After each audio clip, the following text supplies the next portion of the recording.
Hello বন্ধুরা, তো প্রতিদিনের মতন আমি আর সামিন বেরিয়ে পড়েছিলাম কাজে যাবো বলে। আর আজ একটু আমরা তাড়াতাড়ি বেরিয়েছিলাম, যার কারণটা হলো কাল রাতেই আমি শুনেছিলাম যে বজয় নাকি হকার উচ্ছেদ হয়েছে, যার কারণে অনেক গ্যারেজই ভাঙা পড়েছে।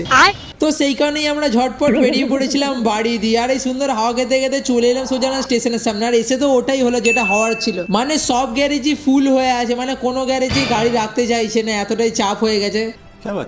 তো তারপরে অনেক খোঁজাখুঁজির পরে হালদার পাড়ার ভিতরে একটা আমরা ফাইনালি গ্যারেজ পেয়েছি, তো ওখানে বাইকটা গ্যারেজ করে দিলাম ভালো হবে। তো তারপর আমরা সোজা হাঁটা দিলাম স্টেশনের উদ্দেশ্যে, কারণ অলরেডি আমরা অনেকটা লেট হয়ে গেছি। তো ঝটপট চলে এলাম আমরা স্টেশনের সামনে। আর এটা হলো স্টেশনের এখন কারেন্ট সিচুয়েশন।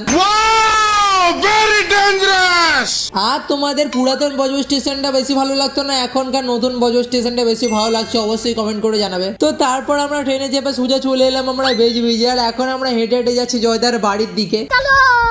আর আগে দেখতে পাচ্ছ আমাদেরই একজন মেম্বার হেঁটে হেঁটে যাচ্ছে, আর আমরা একটু আস্তে আস্তে হেঁটে হেঁটে যাচ্ছি পিছন দিকে। তো তারপর আমরা ওখান দিয়ে বেরিয়ে পড়লাম ফার্স্ট লোকেশনের দিকে। আর এটা হলো লোকেশন। তো এখন আমরা ম্যাপ দেখে দেখে যাচ্ছি ফার্স্ট লোকেশনের দিকে। তো চলে এসেছি এখন আমরা কাস্টমার পয়েন্টে, মানে এখন আমরা লোকেশনের সামনেই দাঁড়িয়ে আছি। আর উপরে উঠে আধ ঘন্টার মধ্যে আমাদের কাজ হয়ে গেছে ডান। তো এখন আমাদের ব্যাগ ফ্যাগ সব গোছানো কমপ্লিট হয়ে গেছে। আর বাইরে বেরিয়ে দিকে আকাশটা প্রচন্ড মেঘলা করে আছে, মনে হয় কিছুক্ষণের মধ্যে খুব জোরে ঢালবে। আর এখান থেকেই তারপরে সোজা বেরিয়ে পড়লাম আমরা সেকেন্ড লোকেশনের দিকে। আর সেকেন্ড লোকেশনটা পড়েছে আমাদের নেচার পার্কের ওই দিকে, মানে নেচার পার্কের সামনে, অন্য কিছু ভেবো না আবার জানো।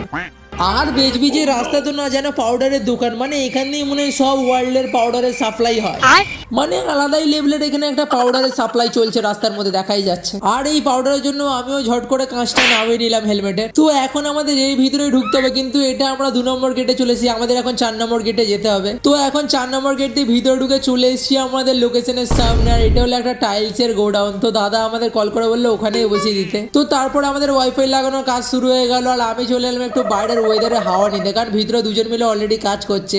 আর এই দিকে দেখি আকাশটাও তাড়াতাড়ি কালো হয়ে যাচ্ছে। তো সেই দেখি আমি আর আমার ইঞ্জিনিয়ার ঝটপট পিছন দিকে লোকেশনটা চেক করে নিলাম। আর তারপরে আমার ইঞ্জিনিয়ার হাতুড়ি মেরে একটু চেক করে নিচ্ছে যে দেয়ালটা কতটা শক্ত আছে। আর তারপরে খুব জোরে বৃষ্টি চলেছিল, যার কারণে কাজ বন্ধ হয়ে যায়। তারপরে বৃষ্টিটা থামতেই আমার ইঞ্জিনিয়ার উঠে পড়েছে মারাত্মক লেভেলের একটা মইতে কাজ করার জন্য। আর তারপরে আমরা ঝটপট ভিতরের কাজগুলো কমপ্লিট করে দিয়ে বেরিয়ে পড়লাম এখান দিয়ে। তো তারপরে বেরিয়ে পড়লাম আমরা বাড়ির দিকে। আজকে ব্লগটা আমরা এখানেই শেষ করছি। দেখা হবে খুব তাড়াতাড়ি আরো কোনো নতুন ব্লগের সাথে, ততক্ষণের জন্য টাটা।